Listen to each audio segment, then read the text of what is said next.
So today we will do chapter 1 of your science book matter in our surrounding।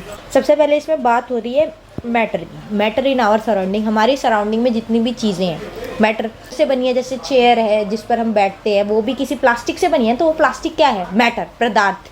जो भी matter use होता है किसी चीज़ को बनाने में, बहुत सारे डिफरेंट मैटर से चीज़ें बनी होती है जो हमारी सराउंडिंग्स में होती हैं। मैटर फर्दर किससे बनता है? पार्टिकल्स से। ठीक है, तो सबसे बड़ी यूनिट क्या है? थिंग। और सबसे स्मॉल यूनिट क्या है? पार्टिकल्स। पार्टिकल्स होते हैं वो मिलके मैटर बनाते हैं, और फिर मैटर मिलके क्या बनाता है? कोई चीज़ जिसको हम यूज़ में ले पाते हैं। ठीक है, इस चैप्टर में हम मैटर की एक तो क्वालिटी होती है फिजिकल, जैसा वो दिखता है। अब जैसे कि हम वाटर की बात करें, वो भी तो किसी ना किसी मैटर से ही बना है ना, वाटर। अच्छा, वाटर की क्या फिजिकल प्रॉपर्टी है? वो है लिक्विड। तो जो उसकी स्टेट है वो आ जाएगी उसके फिजिकल प्रॉपर्टी में। और केमिकल प्रॉपर्टी मतलब उनका केमिकल क्या वो यूज़ होता है, क्या उसका यूज़ होता है, केमिकल रिएक्शन क्या वो दे सकते हैं क्या। जैसे वाटर में इलेक्ट्रिसिटी भी हो सकती है, गुड कंडक्टर ऑफ इलेक्ट्रिसिटी है ना वाटर, इलेक्ट्रिसिटी बनती है उससे, तो वो उसकी केमिकल प्रॉपर्टी हो जाएगी। लेकिन इस चैप्टर में हम सिर्फ और सिर्फ फिजिकल प्रॉपर्टी ऑफ मैटर के बारे में बात करेंगे। ठीक है, अब हम बात करते हैं, इसमें दो तरीके की बातें होती है इसमें, मतलब विचारधाराएं हैं, थॉट है, साइंटिस्ट की अपनी थ्योरीज है इस पर। तो पहले जो ग्रुप के साइंटिस्ट हैं वो बोलते हैं कि matter is continuous like a block of would. जैसे एक लकड़ी का टुकड़ा होता है ना, एक लकड़ी का टुकड़ा, इस पूरे एक जैसे सॉलिड है ये पूरा, इसको जोड़ जोड़ के नहीं बना रखा हमने, एक कंटिन्यूटी में है ये। ठीक है, एक तो साइंटिस्ट कहते हैं ये एक सॉलिड ब्लॉक है, कंटिन्यूटी में है। ठीक है, कंटिन्यूटी में। ठीक है, और जो दूसरे टाइप ऑफ वो है साइंटिस्ट, वो कहते हैं कि नहीं, ऐसे मैटर होता ही नहीं है। ऐसे क्या आपको ऐसी पूरा बना बनाया हर चीज़ मिल जाती है? मैटर क्या होते हैं? छोटे छोटे पार्टिकल्स से मिलकर बनता है, फिर वो एक पूरा जाके मैटर बनता है, जिसको ज़्यादातर एक्सेप्टेबल हम मान सकते हैं। छोटे छोटे कणों को मिलके ही तो कोई चीज़ बनती है, पार्टिकल्स को मिलके मैटर बनता है, जो मैंने आपको सबसे पहले बताया था। तो दो विचारधाराएं हैं इसमें। एक थॉट क्या कहता है? Matter is continuous like a block of would, और दूसरा क्या कहता है? Matter is made up of particles like sand. जैसे सैंड को मिलके हमने मट्टा बनाया था, हमने बात की थी ना, तो उसी का एग्जांपल आप यहाँ पर सोच सकते हो। चलो अब बात करते हैं। अब पार्टिकल्स मैंने तुम्हें सबसे पहले बताया, पार्टिकल सबसे स्मॉल यूनिट होती है, मैटर उससे बड़ा, क्योंकि पार्टिकल्स को मिलके ही तो मैटर बनता है। तो particles of matter are very small, ये बहुत छोटे छोटे होते हैं। अब हम सैंड लेंगे, उसके छोटे छोटे जो कण होते हैं वो कितने छोटे होते हैं ना, देख नहीं पाते हम, वेरी स्मॉल। नमक हो गया, चीनी हो गया, कितनी छोटे छोटे हैं ना उसके पार्टिकल्स।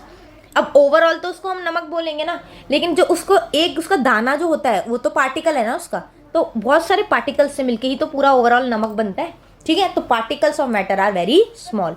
यूनिट समझ आई होगी, सबसे छोटी पार्टिकल्स, फिर मैटर और फिर थिंग। अब बात करते हैं कैरेक्टरिस्टिक्स, इसकी क्या क्या विशेषताएं हैं जो हमें पता चले कि ये एक मैटर के ही पार्टिकल्स है। कुछ प्रॉपर्टीज होती है ना, पता चलता है ये भाई मैटर बन सकता है, ये मैटर के ही पार्टिकल्स है। ऐसे ही कुछ भी तो नहीं हो सकता, कुछ तो क्वालिटीज होगी। अब आप हो, आपके अंदर आपका कुछ नाम है, तो आपकी कुछ पहचान, उसी से तो पता चलेगा जो आप हो। तो अब हम बात करते हैं, पहली प्रॉपर्टी की बात करते हैं। Particles of matter have space between them. देखो, कोई भी पार्टिकल्स है, कोई भी एक चीज़ के पार्टिकल्स है, उनके बीच में ना जगह होती है। ठीक है, अगर उनमें जगह ही नहीं होगी ना, स्पेस ही नहीं होगा, तो किसी और मैटर के पार्टिकल्स उसमें मिक्स हो ही नहीं पाएंगे। क्योंकि एक मैंने आपको क्या बताया, कोई भी चीज़ बनाने के लिए डिफरेंट टाइप ऑफ मैटर भी लग सकते हैं। अगर हम वो एक दूसरे में मिक्स ही नहीं कर पाएंगे तो क्या वो पूरी चीज़ बन पाएगी? नहीं बन पाएगी ना। तो उनके बीच में स्पेस होता है, इसीलिए वो एक दूसरे में मिक्स हो पाते हैं। तो पार्टिकल्स की क्या प्रॉपर्टी है मैटर की, कि एक तो उनके अंदर स्पेस होता है, particles of matter have space between them. ठीक है, अगर स्पेस नहीं होगा तो वो एक दूसरे में मिक्स नहीं हो पाएंगे और कोई भी थिंग बन नहीं पाएगी जो हमारे लिए यूजेबल हो। ओके, अच्छा, particles of one type of matter get into the spaces between particles of other. जो मैंने आपको बताया कि मिक्स कब होगा? जब उनके बीच में स्पेस होगा। अगर भाई आप एक सॉलिड लकड़ी का वो ले लो ब्लॉक, और एक आप ले लो एक फुटबॉल, ठीक है, प्रॉपर बना हुआ है ये। अब इनके मैटर में, पार्टिकल्स में अभी फिलहाल स्पेस नहीं है ना, ये क्या मैं बोलूँगी इन दोनों को मिक्स कर दो, कर पाओगे? नहीं ना, नॉट पॉसिबल। अगर मैं बोलूँ कि भाई इसको मैं आपको हीट करके इसको टुकड़े कर देती हूँ इसके, और इसको मैं किसी भी तरीके से पिघला देती हूँ, लिक्विड फॉर्म में चेंज कर देती हूँ, कुछ भी ऐसा करके गला देती हूँ, तो आप मिक्स कर पाओगे ना। प्रॉपर्टी चेंज कर दी और उस प्रॉपर्टी चेंज होने के बाद इनके पार्टिकल्स में स्पेस मैंने क्रिएट कर दिया ताकि ये मिक्स हो पाए। तो पार्टिकल्स ऑफ मैटर की क्या प्रॉपर्टी है कि उनके बीच में स्पेस होता है, ठीक है, जब भी वो मिक्स हो पाते हैं एक दूसरे से। दूसरी प्रॉपर्टी पे आते हैं, particles of matter attract each other. जो भी मैटर के पार्टिकल्स होते हैं एक दूसरे को अट्रैक्ट करते हैं, इसीलिए वो जुड़े रहते हैं। अगर वो अट्रैक्ट ही ना करें तो क्या वो एक प्रॉपर मैटर बना पाएंगे? जैसे कि सैंड है, सैंड के जो पार्टिकल्स है एक दूसरे को अट्रैक्ट करते हैं, जब तो वो ओवरऑल बन के एक सैंड, हम उसको ओवरऑल बोलते हैं। अगर वो अट्रैक्ट ही ना करे, एक दूसरे से दूर जाए, तो क्या वो एक मैटर बना पाएंगे कभी कंप्लीट? नहीं। तो दूसरी प्रॉपर्टी क्या है? Particles of matter attract each other. अब आते हैं हम तीसरी property, particles of matter are continuously moving. अब देखो, जो भी पार्टिकल्स होते हैं हमेशा वो मूव करते रहते हैं। जैसे एयर में इतनी डिफरेंट टाइप्स ऑफ गैसेस होती है, वो हमेशा मूव करती रहती है ना, वो कहीं एक जगह पे नहीं रुकती। तो उसके पार्टिकल्स क्या है? कॉन्टिन्यूसली मूविंग है। आप उसको किसी कंटेनर में वो कर दोगे बंद, तब भी वो क्या होगा, उस कंटेनर के अंदर भी मूव करते रहेंगे। उससे काइनेटिक एनर्जी जो होगी क्रिएट होगी, ठीक है, उससे फोर्स बढ़ेगा। फोर्स उसकी कहाँ पे फील होगा? उस कंटेनर की जो वॉल्स होगी ना, उस पर फील होगा। अभी आगे इसके बारे में हम डिटेल में पढ़ेंगे, अभी आप सुनते जाओ अच्छे से। Particles of matter are continuously moving, ये इसकी थर्ड प्रॉपर्टी। अच्छा, अभी हमने प्रॉपर्टीज कर ली मेन, अभी एक आधी प्रॉपर्टी और है जो मैं आगे आपको बताऊंगी। अब बात करते हैं स्टेट्स ऑफ मैटर। कितने टाइप्स की होती है? सॉलिड, लिक्विड और गैसियस स्टेट। तीन ही टाइप्स होती है बस जो फिजिकल प्रॉपर्टी होती है इसमें। या तो कोई मैटर सॉलिड की फॉर्म में होगा, या कोई लिक्विड की फॉर्म में होगा, या फिर कोई गैस की फॉर्म में। गैस की फॉर्म में एयर हो गया, या कोई नाइट्रोजन गैस हो गई, कार्बन डाइऑक्साइड हो गई, ठीक है, ये सारी हो गई गैसियस स्टेट। लिक्विड में क्या हो गया? वाटर हो गया और कोल्ड ड्रिंक हो गई, ये सारी किस में आ गई? लिक्विड में। और सॉलिड में क्या आ जाएगा भाई? चेयर, टेबल, बेड, एटसेट्रा, ठीक है। अब ये सारी चीज़ें एक मैटर से बनी है ना, तो ये कौन से मैटर हो गया? सॉलिड, ये लिक्विड और ये गैस, ठीक है। 3 स्टेट्स होती है, आपको याद रखनी है। अब बात करते हैं सॉलिड स्टेट के बारे में। सॉलिड स्टेट कैसे पता चलेगा ये भाई सॉलिड है? एक तो उसकी डिफाइनाइट शेप होगी, है ना, प्रॉपर एक शेप होती है उसकी। दूसरा इसकी डिस्टिंक्ट बाउंड्री होती है। अब कोई भी शेप है, मान लो हम मटके की बात ही कर रहे थे, तो ये लोग मटका ही बना देते हैं। एक तो इसकी शेप है पूरी, हमें पता चल रहा है ना, और इसकी एक बाउंड्री है। बिना बाउंड्री के तो ये कहीं भी फैलेगा। एक प्रॉपर शेप है और बाउंड्री होती है, डिस्टिंक्ट बाउंड्री। ये कैरेक्टरिस्टिक हो गया सॉलिड स्टेट का। दूसरा फिक्स्ड वॉल्यूम। इसमें अगर ये मान लो 2 लीटर का है, तो इसमें 2 लीटर ही पानी आ पाएगा ना। ऐसा तो नहीं आज 2 लीटर आ रहा है, कल 3 लीटर आ रहा है। फिक्स वॉल्यूम है ना इसमें। अगर बड़ा मटका लूंगी 3 लीटर वाला, तो वो 3 लीटर का ही रहेगा। मतलब कोई भी सॉलिड की वॉल्यूम फिक्स होती है, क्योंकि शेप फिक्स होती है। अगर शेप चेंज होगी तो ही तो वॉल्यूम चेंज होगी। अब एक बॉटल है, उसकी एक शेप है, 2 लीटर की बॉटल है, वो उसमें उतना ही तो पानी आएगा ना, 2 लीटर। अब अगर उसकी शेप ही नहीं है भाई फिक्स, अगले दिन वो बॉटल की शेप ही बदल रही है, तो उसमें वॉल्यूम भी तो बदलेगी ना, कि कितना पानी उसमें आ पाए। क्या पता ज़्यादा आ पाए और क्या पता कम आ पाए, क्योंकि शेप तो भाई चेंज हो रही है। We don't know what will happen tomorrow, but that is not the case with solid state. solid state में डिफाइनाइट शेप होती है जो फिक्स होती है, बाउंड्री भी फिक्स होती है, तो वॉल्यूम भी फिक्स होती है, ठीक है। और वेरी लेस कंप्रेसिबिलिटी। अब मैं बोलूँ इसको पिचका के दिखाओ भाई, दबा के दिखाओ, कर पाओगे? नहीं ना, या तो इतना जोर लगा दोगे कि ये टूट ही जाएगा, लेकिन वैसे कंप्रेस दबाने की कोशिश करोगे तो ये दबेगा नहीं। वेरी लेस कंप्रेसिबिलिटी होती है सॉलिड में। रिजिड यानी कि कठोर, इसको चेंज कर पाना इजी नहीं होता कि भाई कंप्रेस कर करके इसकी शेप ही बदल दो। इजी है नहीं ना। अब इसकी अगर हमें शेप बदलनी होगी तो ये टूटेगा ही, है ना, टूट के फिर ही चेंज होगी, तो इसलिए इसको बोलेंगे रिजिड। फ्लेक्सिबल क्या होता है? जिसको हम इजीली चेंज कर पाए। लेकिन ये क्या होता है? Solid, rigid. ये इसकी 5 कैरेक्टरिस्टिक्स है: definite shape, distinct boundary, fix volume, very less compressibility and rigid. Example, रबड़। अच्छा हाँ, कुछ ऐसे सॉलिड्स होते हैं जिसमें बच्चे कंफ्यूज हो जाते हैं कि सॉलिड माने या हम क्या माने। जैसे कि रबड़ है, स्पॉन्ज है, चीनी तो हमें पता ही है भाई, उसके छोटे छोटे कण देखोगे आप, सॉलिड होते हैं वो।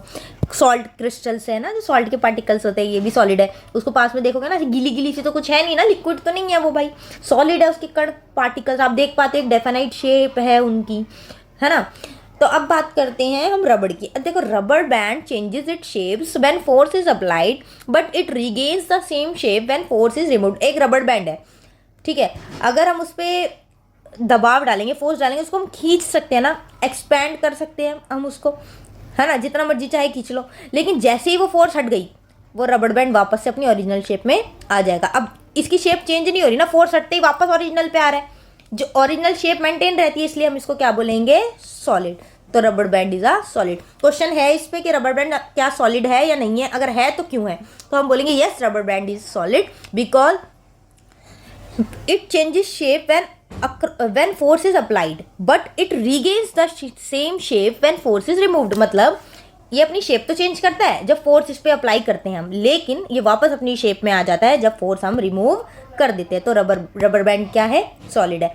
अब हम बात करते हैं भाई टेम्परेचर की। टेम्परेचर का क्या इफेक्ट्स होता है पार्टिकल्स पे। देखो जब भी टेम्परेचर बढ़ता है जो पार्टिकल्स की मूवमेंट होती है, मैंने बताया ऑलवेज मूविंग, वो ज़्यादा इंक्रीज हो जाती है। और टेम्परेचर कम होता है तो मूवमेंट होती है पार्टिकल्स की वो भी कम हो जाती है। जैसे चाय है, अगर हम चाय उबाल रहे हैं, लिक्विड है, अगर वो उसका टेम्परेचर हम बढ़ा रहे हैं तो वो देखते हैं ना हम जल्दी जल्दी उबलने लग जाती है, इवेपोरेशन जल्दी हो जाता है, भाप में जल्दी कन्वर्ट हो जाती है वो। तो टेम्परेचर के साथ साथ मूवमेंट ऑफ पार्टिकल्स बढ़ती है, जब तो वो जल्दी जल्दी उबल के जल्दी चाय हमारी बन जाती है। ज़्यादा गैस क्यों करते हैं हम, क्योंकि टेम्परेचर बढ़ रहा होता है। ठीक है, तो टेम्परेचर के साथ साथ मूवमेंट ऑफ पार्टिकल भी इंक्रीज होती है। अब बात करते हैं आगे, particles of matter intermix on their own with each other by getting into the space between the particles. This intermixing of particles of two different types of matter is called diffusion। मैंने आपको बताया था ना कि particles के बीच में space होता है जब भी वो एक दूसरे पे मिक्स हो पाएंगे। अब different types of matter mix अगर हम करेंगे तो उस प्रोसेस को जिसको हम मिक्स करते हैं, और क्यों करते हैं, ताकि क्योंकि उनके बीच में स्पेस होता है, तो उनके बीच में स्पेस है और पार्टिकल्स ऑफ मैटर हम क्या कर रहे हैं, डिफरेंट टाइप ऑफ मैटर के, देखो two different types of matter के पार्टिकल्स को हम क्या कर रहे हैं, इंटरमिक्स। और ये जो इंटरमिक्सिंग हम कर रहे हैं उसे क्या बोलेंगे हम, डिफ्यूजन। ओके, डिफ्यूजन क्लियर हो गया क्या। जब भी दो टाइप्स ऑफ मैटर को हम मिक्स कर देते हैं उसे बोलते हैं हम डिफ्यूजन। और वो क्यों पॉसिबल है, क्योंकि there is space between them.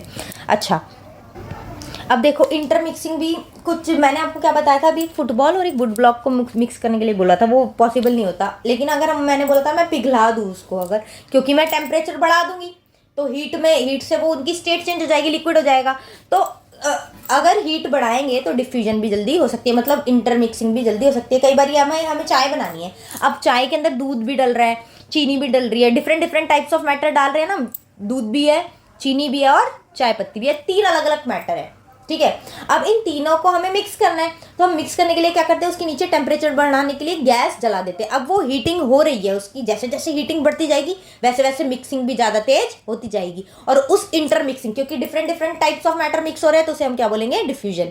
तो हीटिंग के साथ साथ डिफ्यूजन भी बढ़ती है। एग्जाम्पल सबसे बेस्ट है इसका, आप टी का अपने माइंड में रख लेना, जैसे हम टी बनाते हैं। ठीक है, हीटिंग के साथ साथ डिफ्यूजन भी बढ़ जाती है। ओके, अब देखो ये हिंदी वाले बच्चों के लिए नोट्स जब उन्हें बनाने हो तो मैंने हिंदी में भी लिखा हुआ है, आप देख सकते हैं, इस वीडियो में सब कुछ अवेलेबल है, आपको समझ आ जाएगा इजली। अच्छा, अभी हमने रबर बैंड की बात की थी, तो वैसे ही हम स्पंज की भी बात करते हैं। क्वेश्चन है आपकी एक्सरसाइज में, इस वीडियो में ना आप सब कुछ अपना कंप्लीटली कवर कर सकते हो, बस आपको ध्यान से समझना है और यही नोट्स रेफर करने हैं। कोई भी क्वेश्चन इससे बाहर नहीं आएगा, ये मैं आपको गारंटी दे रही हूँ। अब देखो, is sponge is solid, if yes why we are able to compress it. अब ये बोल रहे हैं क्या भाई स्पॉन्ज है जो वो सॉलिड है, जैसे अभी रबर बैंड की बात की थी। अगर सॉलिड है आप कह रहे हो तो हम उसको कंप्रेस क्यों कर पाते, क्योंकि आपने तो बताया था भाई सॉलिड के अंदर कंप्रेसिबिलिटी बड़ी लेस है। लेकिन कुछ तो एक्सेप्शंस होती हैं, मैं आपको बता दी कुछ एक्सेप्शन, जैसे रबर बैंड उसको हम कंप्रेस थोड़ा खींच पाते हैं ना, उसमें इलास्टिसिटी है ज़्यादा।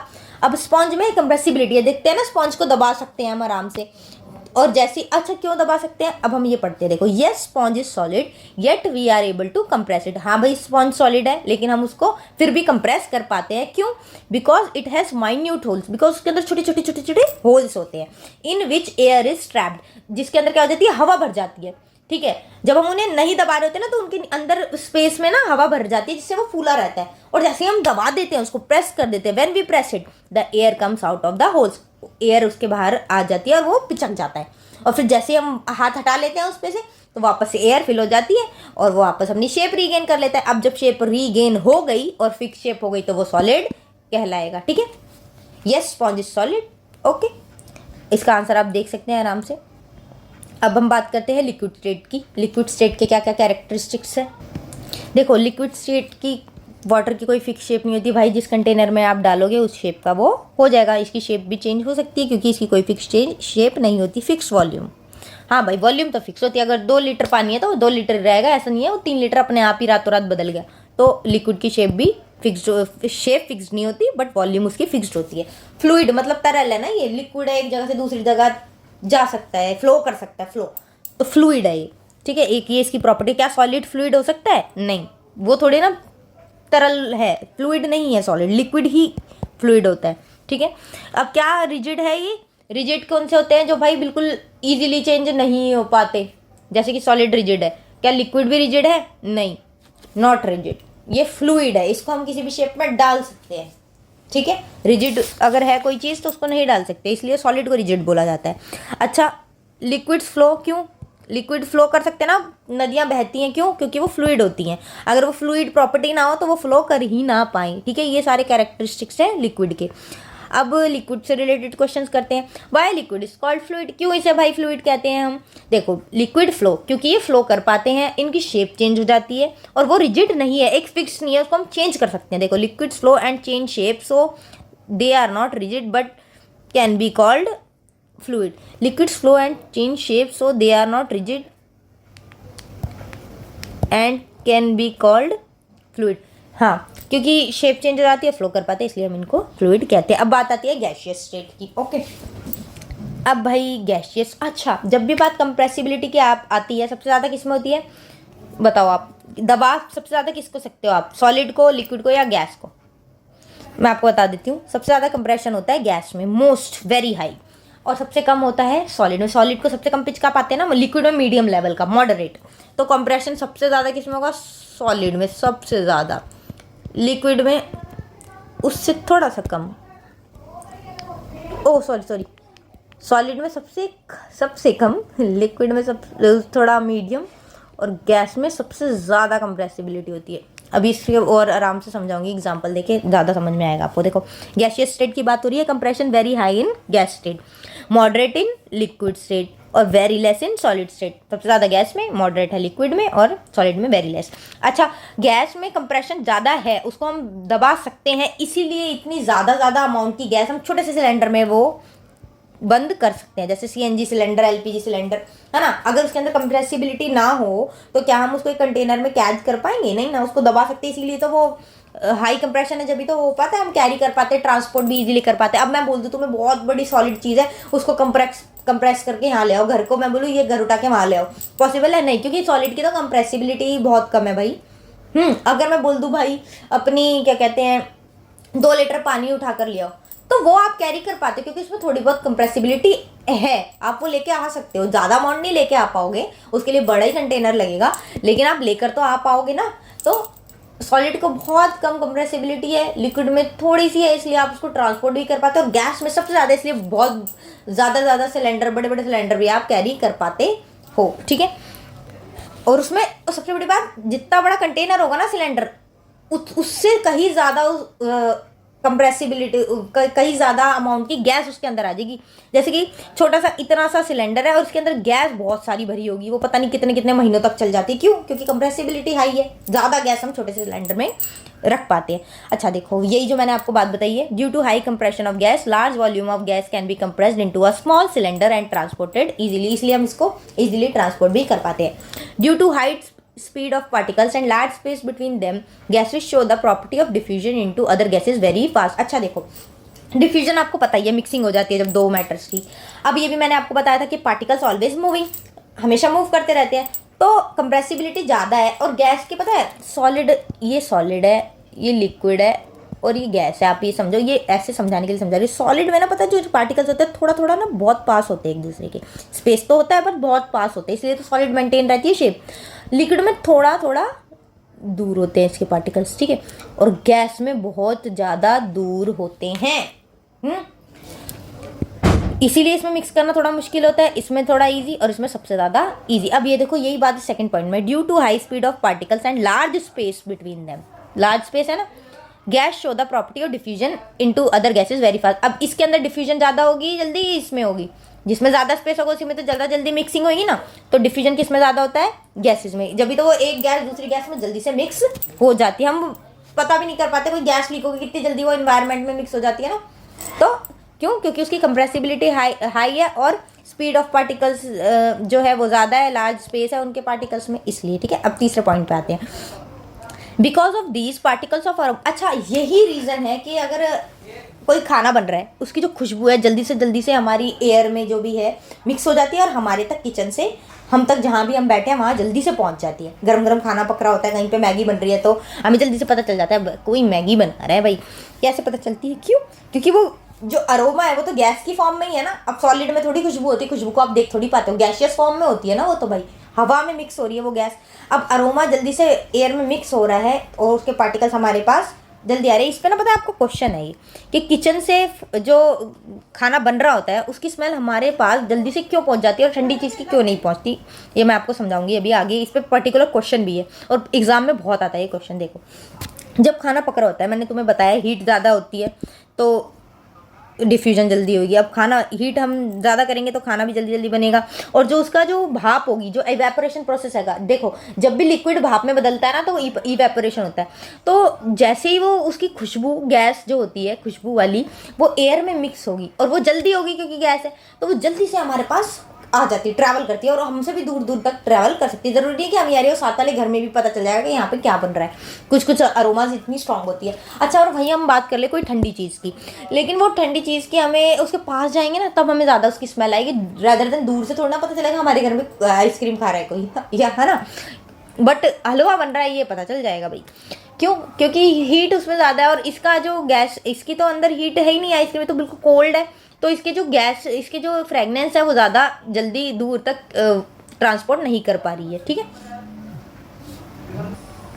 हाँ, तो इसलिए गैस के अंदर डिफ्यूजन ज़्यादा हो पाता है और वो अरोमा हमारे तक जल्दी से पहुंच जाता है। ठीक है, in gas states particles move randomly at high speed. Due to this random movement particles hit each other and also the walls of the container. The pressure exerted by the gas is because of these foods on the walls of container. अब आपकी book में question है कि जब भी हम किसी gas को एक कंटेनर में करते हैं तो उस कंटेनर के जो वॉल्स होती है उस पर प्रेशर सा क्यों फील होता है? कभी हाथ लगा कर देखना, आपको प्रेशर फील होगा सिलेंडर के, हल्का हल्का सी फोर्स सी लगेगी। और वो क्यों होता है? क्योंकि मैं एक तो पहली बात, पार्टिकल्स हमेशा मूव कर रहे होते हैं, ये आपको पता है। अब वो मूव कर रहे हैं तो अब एक उसको एक कंटेनर में आपने कैद कर दिया तो वो आपस में ही तो टकराएंगे। जब आपस में टकराएंगे तो वो वॉल पे भी, उसकी जो बाउंड्री है उस पर भी हिट करेंगे, तो आपस में टकराने की वजह से और उस वॉल पे हिट करने की वजह से जो भी वो प्रेशर निकलता है उसे हम फील कर पाते हैं। तो क्यों होता है वो? क्योंकि वो जहाँ मर्जी रैंडमली मूव करते हैं, क्योंकि उसको हमने एक जगह पे कैद कर दिया। वो अगर ओपन इन्वायरमेंट है तो गैस कहीं भी जा रही है, लेकिन उसको हम बंद कर देंगे तो रैंडमली कहीं भी जाएंगे, आपस में ही हिट करेंगे ना वो, तो उसकी वजह से प्रेशर क्रिएट होता है जो कि हम उसकी वॉल्स पर फील कर पाते हैं। ठीक है, ये फूड नहीं होगा, because of this we feel pressure on the walls of container है। तो ये आपको समझ में आ गया अच्छे से। इस पर कोई भी क्वेश्चन आएगा अगर, तो आपको प्रॉपर कॉन्सेप्ट पता होगा तो आप लिख दोगे उसको इजीली, और ये नोट्स हैं जिनको आप रेफर कर सकते हो, याद कर लोगे आप। अच्छा, ये जो फोर्स होती है ना, इससे काइनेटिक एनर्जी क्रिएट होती है। जो भी प्रेशर हो रहा होता है ना, ये जैसे टेम्परेचर इंक्रीज होगा काइनेटिक एनर्जी भी इंक्रीज होगी। Due to increase in kinetic energy particles start vibrating with greater speed. अब जब वो पार्टिकल्स हमेशा मूव कर रहे होते हैं, अब एनर्जी भाई वो आपस में हिट कर रहे हैं, प्रेशर क्रिएट हो रहा है, तो काइनेटिक एनर्जी क्रिएट हो रही है। अब काइनेटिक एनर्जी क्रिएट हो रही है तो वो वाइब्रेशन भी क्रिएट होगी पार्टिकल्स में, और वो भी बहुत ज़्यादा स्पीड के साथ। पहले कम मूवमेंट की वजह से कम वाइब्रेशन थी, लेकिन जैसे जैसे वो हिट करने की वजह से आपस में ज़्यादा एनर्जी क्रिएट हो रही है, काइनेटिक एनर्जी बढ़ रही है, तो वाइब्रेशन भी बढ़ेगी विद ग्रेट स्पीड। ओके, तो due to increase in kinetic energy particles start vibrating with great speed. Okay, अब बात करते हैं भाई मेल्टिंग पॉइंट क्या होता है। किसी भी चीज़ को मेल्ट करने के लिए एक पर्टिकुलर टेम्परेचर चाहिए होता है। जैसे कुछ चीज़ होती है ना भाई, इतने डिग्री पे ये पिघलना शुरू हो जाएगा, तो वो जितना डिग्री है, जितना पॉइंट है पर्टिकुलर, उसे बोलेंगे हम मेल्टिंग पॉइंट। ऐसे बॉइलिंग पॉइंट भी होता है। देखो, बॉइलिंग पॉइंट भी वो होता है, एक पर्टिकुलर टेम्परेचर चाहिए होता है जिस पे कोई भी चीज़ उबलना शुरू होती है। जो वो पर्टिकुलर टेम्परेचर होता है जिस पे कोई भी चीज़ आके मेल्ट होती है उसे बोलते हैं मेल्टिंग पॉइंट। और कोई पर्टिकुलर टेम्परेचर जिस पे कोई भी चीज़ आके बॉयल होना स्टार्ट हो जाती है वो होता है बॉइलिंग पॉइंट। अब मेल्टिंग पॉइंट को क्या बोलेंगे? The minimum temperature at which a solid melt to become a liquid at atmospheric pressure is called melting point. Atmospheric pressure मतलब आसपास का जो भी प्रेशर होता है एटमॉस्फेयर का, वो तो हमेशा चेंज होता रहता है। उसके अलावा जो मिनिमम टेम्परेचर चाहिए होता है एक सॉलिड को लिक्विड में कन्वर्ट होने के लिए, क्योंकि वो मेल्ट होके ही तो लिक्विड में बनेगा, तो मेल्ट करने के लिए जितना भी मिनिमम टेम्परेचर चाहिए होगा उस मिनिमम टेम्परेचर को हम क्या बोलेंगे? Melting point. In solid shows the strength of attraction force between its particles. अच्छा हाँ, मेल्टिंग पॉइंट जो होता है वो सॉलिड में मेल्ट हो, वो एक पर्टिकुलर टेम्परेचर होता है ना जिस पे मेल्ट होना शुरू होता है, तो वो स्ट्रेंथ दिखाता है अट्रैक्शन ऑफ फोर्स की, मतलब कितनी उनमें स्ट्रेंथ है, उनके पार्टिकल्स के बीच में फोर्स है, आपस में अट्रैक्ट कर रहे हैं, वो जल्दी जल्दी मेल्ट हो रहे हैं क्योंकि टेम्परेचर इंक्रीज हो रहा है। तो मेल्टिंग पॉइंट से पता चलता है कि भाई उनके पार्टिकल्स में कितनी फोर्स है, ठीक है, स्ट्रेंथ दिखाता है वो। अच्छा, तो आइस का मेल्टिंग पॉइंट क्या है, क्वेश्चन आ सकता है एमसीक्यू में 273.15 केल्विन। के क्या होता है, केल्विन, जो कि हम क्या बोलते हैं जिसको SI unit of temperature. Temperature जैसे किसी भी चीज़ को नापने के लिए एक स्टैंडर्ड वो होती है ना यूनिट, तो टेम्परेचर को किससे हम वो कर सकते हैं, या तो सेल्सियस से या फिर केल्विन से। ओके, तो मेल्टिंग पॉइंट ऑफ आइस क्या है, 273.15 केल्विन।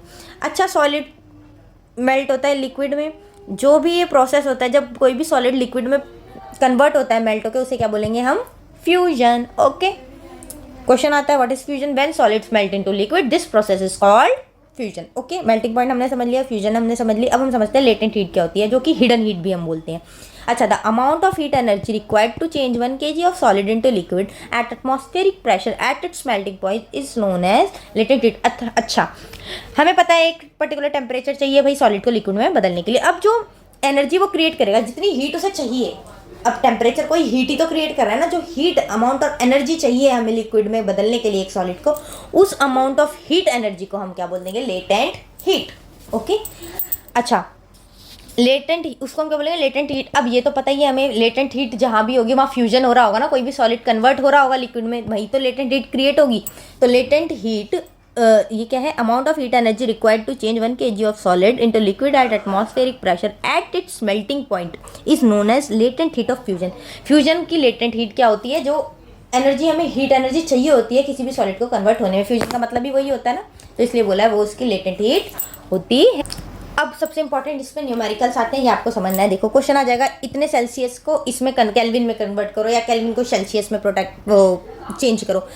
जैसे कि 25 सेल्सियस आपको दे देंगे, आप वो बोलेंगे कन्वर्टेड इनटू द केल्विन, या कोई भी अमाउंट नंबर लिख के दे देंगे केल्विन में, उसको बोलेंगे आप इसको सेल्सियस में कन्वर्ट करो। तो कैसे करेंगे, ध्यान से समझो।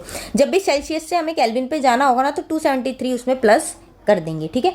याद कर लेना इसको, इस पूरे पर्टिकुलर पार्ट को याद रखना है। जब सेल्सियस से हमें केल्विन पे जाना है तो क्या करेंगे, प्लस, और केल्विन से सेल्सियस पे आना है तो माइनस। किससे, 273 से हमेशा। अब इस पे न्यूमेरिकल्स है, देखो समझो, आपकी बुक का ये है, पेपर में भी आते हैं, समझ लो। Convert the following temperature to Celsius scale. 300 के दिया हुआ है, अब बोल रहा है इसको आप किस में कन्वर्ट करो भाई, सेल्सियस में। अब देखते हैं, केल्विन से सेल्सियस पे जाना है तो हमें क्या करना है, माइनस। तो हमने क्या करा, 300 के को किससे माइनस करना है, जो इनकी ऐसा यूनिट है, मेन यूनिट है ना 273 के, इसी से करना है हमेशा, चाहे नंबर कोई भी हो। तो यहाँ पे 300 के को कन्वर्ट करना था तो माइनस कर दिया हमने 273 से, आ गया हमारा 27। ऐसे ही दूसरा पार्ट 573 केल्विन को कन्वर्ट करो भाई सेल्सियस में, इसमें भी 273 से माइनस करा, और ये हमारा पास आंसर है। अब आगे देखते हैं, अब उल्टा भी तो आ सकता है, convert 100 degree Celsius to kelvin. अब सेल्सियस से हमें केल्विन पे जाना है, उसमें हमने क्या किया था, हम गए थे केल्विन से सेल्सियस पे गए थे उसमें, ठीक है। अब क्या करना है, हमें सेल्सियस से केल्विन पे जाना है। अब सेल्सियस से केल्विन पे जाना है तो हमें क्या करना होगा, प्लस। ये देखो, सेल्सियस से केल्विन पे जाना है तो हमें क्या करना है, प्लस। 273 से ही इसमें भी देखो, 100 सेल्सियस को करना था ना, तो हमने 273 से प्लस किया, तो ये हमारा आंसर आ गया। ये क्वेश्चन है आपके एक्सरसाइज में, इसको आप प्रैक्टिस कर लेना, मैंने आपको समझा दिया। ये देखो एक्सरसाइज क्वेश्चन ये रहा, convert the following temperature to Celsius scale. 293 को कन्वर्ट करो, 470 के को कन्वर्ट करो। ये आप खुद से करना, पॉज करो वीडियो और ये सॉल्व करके देखो, आपको इजीली समझ आ जाएगा। नहीं आए तो वापस से रिवर्ट करके देखो और फिर इसको प्रैक्टिस करो। ऐसे ये है, ये भी आप प्रैक्टिस करो, सेल्सियस से लेकर इसको सेल्सियस को केल्विन में कन्वर्ट करना है। वो चीज़ समझो दोबारा से, अगर समझ नहीं आई है पीछे बैक करके वीडियो को, और इसको सॉल्व करो। वेरी इंपॉर्टेंट आपके एक्सरसाइज की क्वेश्चन है, इसी के साथ साथ एक्सरसाइज भी हो जाएगी, और जितने भी क्वेश्चन आंसर्स हैं ना आपके, उसके आंसर्स भी आपको इन्हीं नोट्स में मिल जाएंगे। आप ये पॉज करके कर लेना, मैं आगे फॉरवर्ड करती हूँ, कैरी फॉरवर्ड। हमने ये समझ लिया भाई मैटर क्या होता है, पार्टिकल्स क्या होते हैं, उनकी स्टेट किस टाइप, कितनी टाइप्स की होती है, क्या क्या उसमें वो होती है, फ्यूजन होती है, काइनेटिक एनर्जी क्या होती है, लेटेंट हीट क्या होती है, टेम्परेचर से क्या रिलेशन होता है, टेम्परेचर बढ़ता है तो क्या क्या चीज़ें होती है, स्टेट कैसे चेंज होती है। अब देखो, जब भी सॉलिड, लिक्विड और गैस है, ये आपस में चेंज हो सकती है क्या, बिल्कुल हो सकती है। हम सॉलिड को पिघला के लिक्विड बना सकते हैं और लिक्विड को गर्म करके गैस भी हम बना सकते हैं, है ना भाई। तो क्वेश्चन है change in state of matter possible है, तो यस। अब इनको जो different different type of change होते हैं इनके अलग अलग नाम होते हैं। आप इनको ना, इन डायग्राम्स को अगर आपने रट लिया ना, आप पूरी पूरी डेफिनेशन लिख सकते हैं। देखो एक चीज़ तो पहले समझो, सॉलिड को लिक्विड में करना होगा हमें, तो हमें कूल चाहिए होगा या हीट चाहिए होगी? बताओ। कोई भी चीज़ है उसे पिघलाना है तो फ्रिज में रखोगे या उसको आग पर रख कर उसको गर्म करोगे? बताओ। सॉलिड को लिक्विड में करना होगा तो हम क्या चाहिए? हीट। तो सॉलिड से लिक्विड पे जाने के लिए क्या चाहिए होगी? हीट। और लिक्विड से गैस पे, अब लिक्विड है कोई चीज़, उसको भाप में बदलना है तो क्या करेंगे? उसको भी गर्म करेंगे भाई, फ्रिज में तो वो जाके गैस बन नहीं जाएगी। अब ये तो आपको पता चल गया, सॉलिड से लिक्विड पे जाना होगा तो हीट चाहिए, लिक्विड से गैस पे जाना होगा तो भी हीट चाहिए। अब लिक्विड को अगर उल्टा करना हो, गैस को हमें लिक्विड में बदलना है, तो हम क्या करेंगे भाई?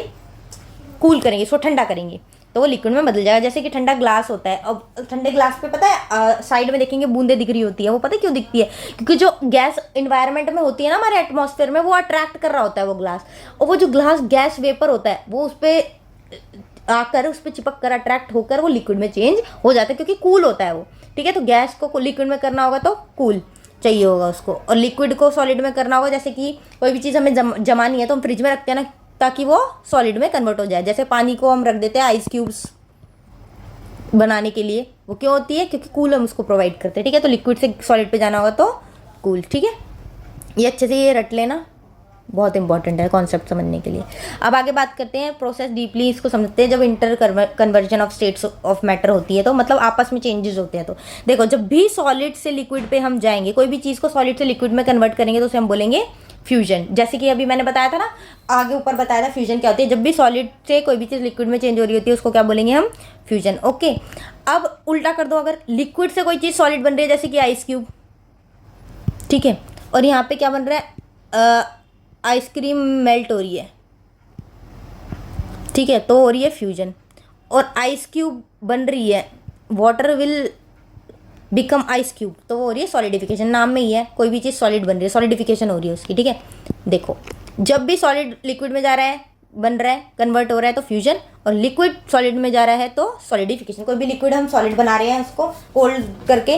अच्छा ये बताओ, अभी हमने ऊपर समझा था सॉलिड को लिक्विड में मतलब फ्यूजन करने के लिए क्या चाहिए होगा? हीट। और सॉलिडिफिकेशन करने के लिए क्या चाहिए होगा हमें? कूल। ठीक है, लिक्विड जब भी सॉलिड बनाना होगा तो सॉलिडिफिकेशन। अब बात करते हैं जब सॉलिड सीधा गैस में बने, ये बीच में देखो लिक्विड नहीं आना ना, सीधा सॉलिड गैस बन रहा है भाई। पता है, एक CO2 होता है जिसको हम बोलते हैं dry ice, solid carbon dioxide, solid carbon dioxide. ठीक है, इसे ड्राई आइस भी कहते हैं। क्वेश्चन आता है क्यों? अच्छा, इसे ड्राई आइस क्यों कहते हैं? क्योंकि because this changes it's state directly into gas without becoming liquid. मतलब ये सॉलिड से सीधा गैस में कन्वर्ट हो जाता है लिक्विड बने बिना। एक प्रोसेस आता है ना, पहले कोई चीज़ सॉलिड है, फिर लिक्विड बन रही है, फिर गैस बन रही है, लेकिन ये क्या करता है? सॉलिड से सीधा डायरेक्ट गैस में जा रहा है, ड्राई आइस। ठीक है, इसीलिए इसको ड्राई आइस बोलते हैं। मतलब ड्राई आइस मतलब गीली नहीं हो रही, सूखी सूखी है और सीधा गैस बन गई है वो।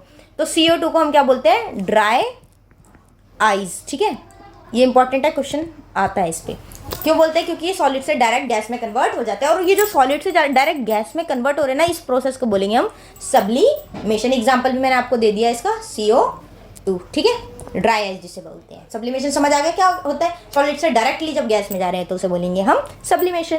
अच्छा, अब गैस से डायरेक्टली सॉलिड भी तो हो सकती है। जब ये ड्राई आइस है, सॉलिड से गैस में कन्वर्ट हो रही है, तो कोई भी चीज़ गैस से डायरेक्टली सॉलिड में भी जा सकती है। तो जब गैस से सॉलिड में जाएगी तो उसे हम बोलेंगे डिपोजिशन। ओके, अच्छा, गैस से कोई चीज़ लिक्विड में जा रही है, मतलब जैसे भाप है, वो पिघल के वापस से बूंदे बना रहा है, ड्रॉप्स बन रही है। कभी कभार ऐसे होता है ना, बहुत ज़्यादा सर्दी होती है तो पत्तों पे हम देखेंगे सुबह सुबह ओस की बूंदे होती हैं। ओस की बूंदे वो कैसे होती है? पहले तो सर्दी की वजह से इतना कूल होता है, और वो लिक्विड में क्यों कन्वर्ट होती है? वैसे तो गैस ही होती है, वो लिक्विड में कन्वर्ट क्यों होती है? कंडेंसेशन की वजह से। जब भी गैस लिक्विड में कन्वर्ट हो जाएगी उसे हम बोलेंगे कंडेंसेशन।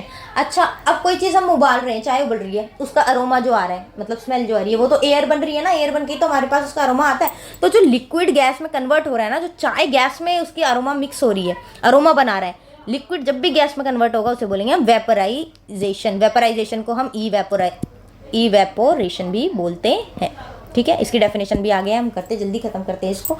सारा इतनी जल्दी करना बहुत मुश्किल है, मैं आपको जल्दी बता रही हूँ। ये चैप्टर बहुत दिनों में कंप्लीट होता है अगर आप खुद से करने बैठोगे तो। अब इसको ध्यान से समझ लो बस। समझ आ गया फ्यूजन क्या होती है, सॉलिडिफिकेशन क्या होती है, और सब्लिमेशन क्या होती है, और वेपराइजेशन क्या होती है, कंडेंसेशन क्या होती है, डिपोजिशन क्या होती है। अगर समझ नहीं आया है तो आप इसको दोबारा से देख सकते हो, आराम से चीज़ समझ आ जाएगी। कोई भी डाउट हो तो कमेंट में पूछ लेना, मैं बता दूंगी आपको। अच्छा, अब बात करते हैं इवेपोरेशन की। मैंने आपको अभी बताया वेपराइजेशन का प्रोसेस। जब भी लिक्विड गैस में कन्वर्ट हो रहा है तो उसे हम वेपराइजेशन बोलेंगे, और वेपराइजेशन को ही इवेपोरेशन कहते हैं। देखो, phenomena of change of liquid into vapours at any temperature below its boiling point. Boiling point मैंने बताया था ना, किसी पॉइंट पे जाके किसी पर्टिकुलर टेम्परेचर पे जाके कोई भी चीज़ जब बॉइल करना शुरू करेगी तो उसे बॉइल पॉइंट बोल देंगे, बॉइलिंग पॉइंट बोल देंगे। अब बॉइलिंग पॉइंट आने से पहले ही अगर कोई चीज़ भाप में बदल जा रही है तो उसे बोलेंगे हम evaporation. Phenomena of change of liquid into vapours at any temperature below its boiling point. कोई भी टेम्परेचर जिस पे वो भाप में बदल रहा है, बस बॉइलिंग पॉइंट से नीचे नीचे होना चाहिए वो टेम्परेचर, उसे बोलेंगे इवेपोरेशन। इवेपोरेशन क्या होता है? लिक्विड जब वेपर में चेंज हो जाए। अब कुछ फैक्टर्स होते हैं जो इवेपोरेशन को इफेक्ट करते हैं। कैसे, कौन कौन से फैक्टर है? एक तो सरफेस एरिया, एक टेम्परेचर, एक ह्यूमिडिटी और एक विंड स्पीड। अब ये समझाते हैं कैसे इफेक्ट करते हैं। देखो, सरफेस एरिया मतलब जितनी जगह है, अगर जगह ज़्यादा होगी तो इवेपोरेशन का रेट भी ज़्यादा होगा। देखो कैसे, कोई भी गीले कपड़े हैं, हम उसको खोल खोल के क्यों सुखाते हैं? ऐसे ही सुखड़े में क्यों नहीं रख देते? क्यों? क्योंकि अगर उसका सरफेस एरिया इंक्रीज कर देंगे, एक टी शर्ट को हम खोल के अगर रख देंगे तो इवेपोरेशन उसमें ज़्यादा जल्दी उसके अंदर जो लिक्विड है वो गैस में कन्वर्ट होगा, इवेपोरेशन ज़्यादा हो जाएगी। तो सरफेस एरिया का क्या इफेक्ट होता है? सरफेस एरिया बढ़ेगा तो इवेपोरेशन भी इंक्रीज होगी। With increase in surface area rate of evaporation also increase. Example क्या है इसका? We spread cloth so that they can dry up fast. हम क्लोथ्स को बढ़ा देते हैं, मतलब स्प्रेड कर लेते हैं, खुला खुला कर देते हैं ताकि वो जल्दी से ड्राई हो जाए। दूसरी बात आती है टेम्परेचर पे। ये तो हम अभी स्टार्टिंग से ही पढ़ते हैं, जब टेम्परेचर बढ़ेगा तो जल्दी जल्दी हीट होगा, डिफ्यूजन होगी तो इवेपोरेशन भी जल्दी होगी। लिक्विड जो भी होता है, जब हम गैस में गैस जला देंगे, टेम्परेचर ज़्यादा कर देंगे तो जल्दी जल्दी भाप में बनेगी ना चीज़ें। चाय बनाएंगे, गैस पे टेम्परेचर बढ़ा देंगे तो वो जल्दी जल्दी उस पर धुआं उड़ता हुआ देखोगे आप। क्यों? क्योंकि इवेपोरेशन ज़्यादा जल्दी होगा। With increase in temperature rate of evaporation also increase. ये क्वेश्चन है इसका कि कौन से फैक्टर्स अफेक्ट करते हैं इवेपोरेशन को। तो एक तो सरफेस एरिया, एक टेम्परेचर। कैसे? सरफेस एरिया बढ़ेगा तो इवेपोरेशन भी ज़्यादा होगी, टेम्परेचर बढ़ेगा तो इवेपोरेशन भी ज़्यादा होगी। अब बात आती है ह्यूमिडिटी की। सबसे पहले तो ह्यूमिडिटी हमें समझना होता क्या है। जब भी बारिश आती है उसके बाद हमें ह्यूमिडिटी, उमस फील होती है ना, उसी उमस को ह्यूमिडिटी कहते हैं। अब वो होती क्या है? जब एयर के अंदर वाटर वेपर होता है, एयर भी तो गैस है ना, उसके अंदर छोटे छोटे वाटर होते हैं, वाटर ड्रॉपलेट्स, वाटर जो हमें दिखते हैं, मतलब दिखते हैं छोटे छोटे मिनिस्क्यूल होते हैं। उस भाप को, जो भाप एयर में प्रेजेंट होती है, उसको हम बोलते हैं ह्यूमिडिटी। अब जब वो ज़्यादा ही पानी पानी सा हो जाता है तो हमें ह्यूमिडिटी फील होने लगती है, इवेपोरेशन। अच्छा, बाकी चीज़ों में क्या होता है कि सरफेस एरिया बढ़ रहा है तो इवेपोरेशन भी बढ़ रही है, टेम्परेचर बढ़ रहा है तो इवेपोरेशन बढ़ रही है। लेकिन ह्यूमिडिटी में क्या होता है? ह्यूमिडिटी अगर बढ़ेगी तो इवेपोरेशन कम होगी। अच्छा, जब बारिश के दिन होते हैं तो क्या उसमें जल्दी हमारे कपड़े सूखते हैं, या फिर कोई हवा वाले टाइम पर ज़्यादा सूखते, जब हवा चल रही होती थी? हवा, ऑब्वियसली हवा चलती है तभी। क्यों ह्यूमिडिटी में क्यों नहीं होती? क्योंकि साइड में ही एटमॉस्फेयर में इतना पानी है तो इवेपोरेशन तो कम होगी ना। तो with increase in humidity rate of evaporation decreases. Humidity बढ़ेगी तो इवेपोरेशन कम होगी, ठीक है। अब विंड स्पीड मतलब हवा की गति, विंड स्पीड जब वो ज़्यादा होगी, ये तो बिल्कुल ऑब्वियस है, बेसिक है। ज़्यादा हवा चलेगी तो इवेपोरेशन भी जल्दी होगी, जल्दी से लिक्विड भाप में कन्वर्ट होगा। जैसे कि एग्जांपल क्या है? Clothes dry faster on a windy day. जब हवा तेज चल रही होती है तो क्लोथ्स भी जल्दी जल्दी सूखने लगते हैं। तो विंड स्पीड इंक्रीज होगी तो इवेपोरेशन भी इंक्रीज होगा। अब क्वेश्चन इस पे बेस्ड क्या क्या हो सकते हैं वो कर लेते हैं। How does evaporation cause cooling? Evaporation cooling कैसे करता है? मतलब कई बार ऐसा होता है ना कि आपने देखा होगा, लोग अपनी छतों पर गर्मी के दिनों में वो डाल देते हैं, शाम को पानी स्प्रिंकल करते हैं। इस पर क्वेश्चन भी आया आपका, ध्यान से समझना इसको। क्यों करते हैं भाई? क्योंकि पता है भाई, जो पानी हम डालेंगे वो तो बन जाएगा वेपर, इवेपोरेशन हो जाएगा, इवेपोराइजेशन। लेकिन वो उसके बाद ना वो ठंडक हो जाएगी। क्यों हो जाएगी भाई ठंडक? Because particles of liquid absorb energy from surrounding to regain energy loss during evaporation. This makes the surrounding cold. देखो, जो भी लिक्विड के पार्टिकल्स होते हैं ना, जो हमारे आसपास की सराउंडिंग है, उसकी एनर्जी अपने अंदर अब्सॉर्ब कर लेते हैं। क्यों ऑब्जॉर्व करते हैं? क्योंकि जो भाई इवेपोरेशन हो गई, जो भी अमाउंट ऑफ लिक्विड चेंज हो गया वेपर में, उसमें कुछ एनर्जी तो लगी होगी, वो तो एनर्जी चली गई। लेकिन अब पानी को, लिक्विड को वापस से जो एनर्जी चाहिए वो कहाँ से मिलेगी? आसपास की सराउंडिंग से। तो आसपास की सराउंडिंग से जो भी गर्मी है, एनर्जी तो तभी क्रिएट होगी ना जब टेम्परेचर ज़्यादा होगा। तो एनर्जी ले ली, मतलब टेम्परेचर कम ले लिया अपने अंदर, अब्जॉर्व कर लिया। जो टेम्परेचर से एनर्जी ले ही लिया सराउंडिंग से, तो क्या रह जाएगी? बस कूलिंग। जब पार्टिकल्स ऑफ लिक्विड अब्जॉर्व कर लेंगे एनर्जी सराउंडिंग से, क्यों अब्जॉर्व करेंगे भाई? उन्हें क्या मतलब है? क्योंकि उनकी जो एनर्जी है इवेपोरेशन की प्रोसेस में खत्म हो गई थी। तो इवेपोरेशन के प्रोसेस में खत्म हुई भी लॉस्ट एनर्जी को वापस रीगेन करने के लिए जब भी लिक्विड के पार्टिकल्स सराउंडिंग्स से एनर्जी ले लेते हैं, तो बाकी की सराउंडिंग्स के पास क्या रह जाती है? सिर्फ ठंडक। It makes the surroundings cold. Example क्या है? After a hot sunny day people sprinkle water on the roof और ओपन ग्राउंड। कई बार देखते हैं ना, खुली जगह पर भी पानी छिड़क देते हैं, भाई ठंडा हो जाएगा। इसलिए करते हैं वो, ताकि इवेपोराइजेशन हो जल्दी और यहाँ पे ठंडक ठंडक हो जाए। अच्छा, ये क्या, इसको हम बोलते हैं लेटेंट हीट। जब मैंने आपको बताया था ना, लेटेंट हीट कब होती है, जब फ्यूजन हो रही होती, वो कुछ भी चीज़ गर्म कर रहे होते हैं हम, कन्वर्ट कर रहे होते हैं, कन्वर्जन ऑफ स्टेट होते हैं, तो लेटेंट हीट मैंने आपको बताया था। तो इस प्रोसेस को ही लेटेंट हीट भी बोलेंगे, ठीक है। इवेपोराइजेशन होगा जब भी तो लेटेंट हीट होगी ना भाई, लिक्विड गैस में बदलेगा तभी तो लेटेंट हीट चाहिए, उसको हीट चाहिए। तो वो हीट जो लेटेंट हीट होती है वाटर वेपराइजेशन को जो रिक्वायर्ड होती है, वो सरफेस को कूल करने में हेल्प करता है। तो उसका आंसर ऐसे भी लिख सकते हो कि why it makes surroundings cool या सरफेस कूल। तो आंसर क्या होगा, latent heat of vaporisation of water helps to cool the surface. Okay, latent heat वही होती है जो जब भी हम किसी सॉलिड को किसी लिक्विड को गैस में कन्वर्ट करते हैं, तो जो टेम्परेचर देते हैं, टेम्परेचर से जो भी हीट चाहिए होती है, जो एनर्जी उसको चाहिए होती है, उस एनर्जी को बोलते हैं हम लेटेंट हीट, जो हीट होती है, ठीक है। तो लेटेंट हीट कब होती है, जब इवेपोरेशन होगी, ठीक है। इवेपोराइजेशन होगी तो फिर कूलिंग हो जाएगी, ठीक है। अगला क्वेश्चन है, why should be wear cotton clothes in summer. हमें समर में कॉटन क्लोथ्स क्यों पहनने चाहिए, क्यों भाई? देखो, कॉटन की एक प्रॉपर्टी है कि वो वाटर को बहुत अच्छे से अब्जॉर्ब कर लेता है, ठीक है। अब इसकी क्वालिटी है, तो हम इसीलिए इसको गर्मी में क्यों पहनते हैं भाई? गर्मी में आते हैं पसीने, स्वेट। अब स्वेट वो होता है, कॉटन जो होता है स्वेट को जल्दी अपने अंदर सोख लेता है, अब्जॉर्ब कर लेता है। अब अब्जॉर्ब कर लिया, देखो हमारे शरीर का पसीना जब कॉटन के हमारी टी शर्ट में चला गया, तो हमारी सराउंडिंग के अंदर सीधा डायरेक्ट कॉन्टैक्ट में क्या हमारी टी शर्ट या हमारी स्किन को तो प्रोटेक्ट रखा है ना कॉटन टी शर्ट ने। तो उस टी शर्ट के अंदर हमारा पसीना चला गया। अब जब एटमॉस्फेयर के अंदर जो हवा चल रही है और इवेपोरेशन प्रोसेस होगा, वो जो गीला पसीना होगा वो जल्दी जल्दी सूख जाएगा और हमारी स्किन को ठंडक महसूस होगी। इसलिए हम कॉटन क्लॉथ पहनते हैं। Cotton is a good absorber of water, it helps in absorbing sweat and exposing it to the atmosphere for easy evaporation. Okay, अब इसका लास्ट क्वेश्चन ये मैं आपको समझा चुकी हूँ। Why do we see water droplets on the outer surface of a glass containing ice cold water. Ice cold ठंडा ठंडा पानी का ग्लास होगा, उसके साइड में हम वाटर ड्रॉप्स क्यों देखते हैं, मैंने आपको अभी पहले बताया था। Because water vapour present in air, air के अंदर जो भी वाटर वेपर है, जो कि ह्यूमिडिटी थोड़ी बहुत है, वो किसके कॉन्टैक्ट में आ जाएगी, वाटर के कॉन्टैक्ट में। अब वाटर के कॉन्टैक्ट में आके वो किस में कन्वर्ट हो जाएगी, लिक्विड में, और अपनी एनर्जी लूज होगी। तो वो लिक्विड स्टेट में जो कन्वर्ट होता है, उस लिक्विड स्टेट को हम क्या देखते हैं, ड्रॉप्स के रूप में, ठीक है। Water vapour present in air comes in contact with cold glass of water, loses energy and gets converted to liquid state. So that's it. ये आपका चैप्टर पूरा अच्छे से कंप्लीट हो चुका है। प्लीज़ इसको शेयर करो, अपने फ्रेंड्स को शेयर करो, ताकि मैं यूट्यूब पे वीडियो डाल पाऊँ। अदरवाइज फिर मैं कैसे, मेरे को मोटिवेशन मिलेगी, इतनी देर का इतना बड़ा चैप्टर मैं आपको इतनी सी 47-48 मिनट्स में आपको करके दे रही हूँ। तो इसको शेयर करो, और आपको PDF चाहिए तो कमेंट कर देना, मैं आपको यहाँ पे लिंक प्रोवाइड करा दूँगी। Thank you.